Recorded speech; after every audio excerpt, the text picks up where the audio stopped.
Hi, I'm Dr. Mohan Thomas. I feel the responsibility of making sure as surgeons, although my practice is limited to cosmetic surgery of the whole body, it doesn't take the responsibility away from me to share with you what is current in the field of medicine and surgery. Of particular concern to me is the large incidences of mucormycosis, a fungal infection, reported in northern India, Uttar Pradesh, Indore, on all those areas. And the information is courtesy to our ENT colleagues. So let me just talk to you broadly first. Infection control and management is a prime responsibility of all surgical specialties, particularly if you have an outpatient sort of services. So what do? Like all people out there, including hospitals and state-of-the-art facilities like ours, we follow a strict infection control protocol. Now, today we are faced with a catastrophic situation wherein on the one hand we are dealing with a pandemic virus. I'm no expert on COVID-19, so I'm going to stay away from it. However, I'm going to talk about other infections, atypical infections, fungal infections, and what we should do to keep ourselves and our patients safe. So, pursuing that goal, in our operating rooms, we have a NASA technology ionizer in place, and it claims that it can kill viruses, prions, and all those kind of very fine small bugs. Then we follow, the normal sterilization processes. We have gas sterilization, wherein, if you want to sterilize plastic or sharp instruments, we use the gas.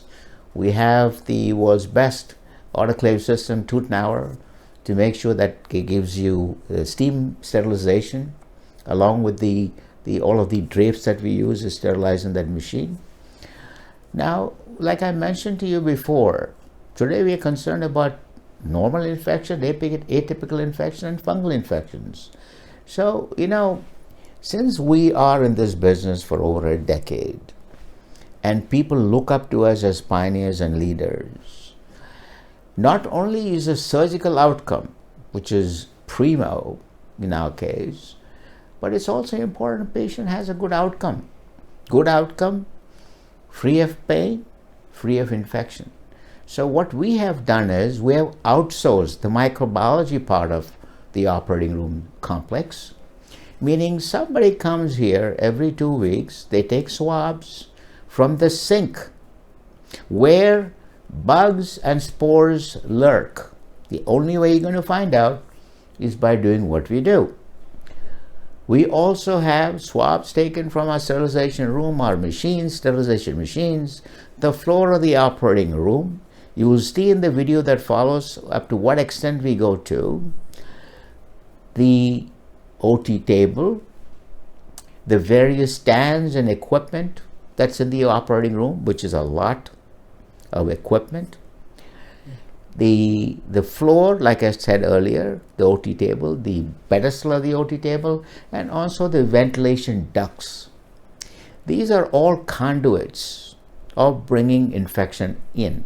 While, we do our very best, we follow world-class suggestions, world-class standards.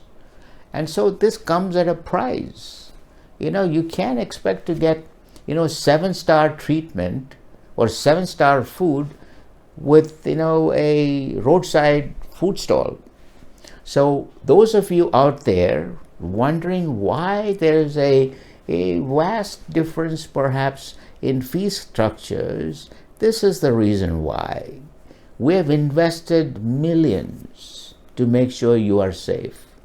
We are using disposables and everything that we possibly can.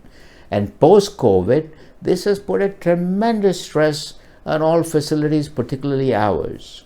However, we are not deviating, nor are we going to shirk our responsibility of keeping each one of you that is in our care or going to be in our care absolutely, positively safe. Thanks for watching.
Mm.